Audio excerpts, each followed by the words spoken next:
How sweet, কেমন হলো এটি? কাজল আরফিন অমি নির্মিত এটি বঙ্গতে ঈদ উপলক্ষে মুক্তি পেয়েছে। এটিতে অভিনয় করেছেন জিয়াউল হক অপূর্ব এবং তাসনিয়া ফারিন সহ আরও অনেকে। এটিতে গল্প বলতে একটি মেয়ে বিয়ের আসর থেকে পালিয়ে যায় এবং একটি ছেলে ফটোশ্যুট করার জন্য এক জায়গায় ছিল। সেখানে মেয়েটি ধাক্কা খেয়ে ছেলেটি এর ক্যামেরা হাত থেকে পড়ে যায় এবং সেই ক্যামেরার টাকাটা উদ্ধার করার জন্যই মেয়েটি পিছনে ছেলেটি পড়ে থাকে এবং তারপরে কী হয়েছে জানার জন্য আপনাদের এই নাটকটি দেখতে হবে বঙ্গতে গিয়ে। এখন এই ভালো দিক আর খারাপ দিক, এটার খুব অল্পই ভালো দিক আছে। এখানে ভালো দিক বলতে গেলে ডিজাইন, সেট ডিজাইনটা মোটামুটি ভালো ছিল। তাছাড়া অপূর্ব অভিনয় খুব ভালো ছিল। তাসনিন ফারিনের মোটামুটি অভিনয় লেগেছে। এখানে গল্প বলতে খুব সামান্য কিছুই রয়েছে। এখানে মেয়েটি এক জায়গায় গিয়ে বিপদে পড়ে এবং সেখান থেকে মেয়েটিকে উদ্ধার করার জন্য অপূর্ব এবং পাভেল অনেক কিছু করে তাকে সেখান থেকে নিয়ে আসে।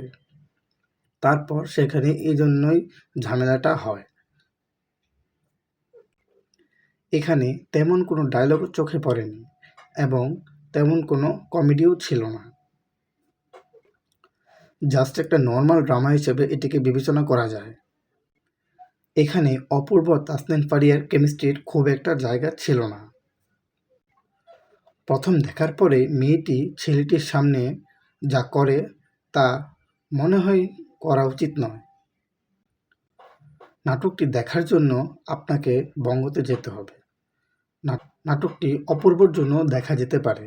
আর ছিল ভালো সেট ডিজাইন। এছাড়া নাটকটিতে আর কিছুই তেমন চোখে পড়ার মতো নয়। এটিতে একটি রোমান্টিক গান আছে। গানটিকে জানি কেমনভাবে প্রেজেন্ট করা হয়েছে।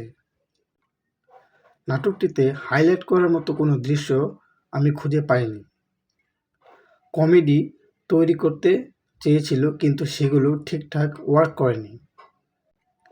আর শেষে একটা অ্যাকশন সিন আছে ছোট, সেটাকেও মোটামুটি ভালোই বলা যায়। নাটকটিতে বলার মতন তেমন কিছুই নেই, আছে শুধু একটি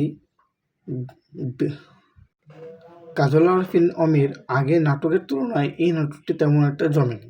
কারণ আগের নাটকটিতে ও যেই এলিমেন্টসগুলো দিত এই নাটকটিতে তেমন কোনো এলিমেন্টস ছিল না, কারণ অপূর্ব সেইগুলো কখনোই নিত না। কাজল আরফিন অমির ট্রিটমেন্ট সবসময় অন্যরকম হয়ে থাকে, কিন্তু এই নাটকে কেমন জানি একটা টিপিক্যাল নাটকের স্টোরির মতো হয়েছে, যার কারণে নাটকটি খুব একটা জমাতে পারেনি। এটি অপূর্বর জন্যই কেবলমাত্র দেখা যায়, তাছাড়া এটা দেখার আর কোনো কিছু দেখি না। আপনাদের কাছে কেমন লেগেছে সেটি কমেন্ট বক্সে জানিয়ে দিন। আজ বিদায় নিচ্ছি, পরে আবার দেখা হবে।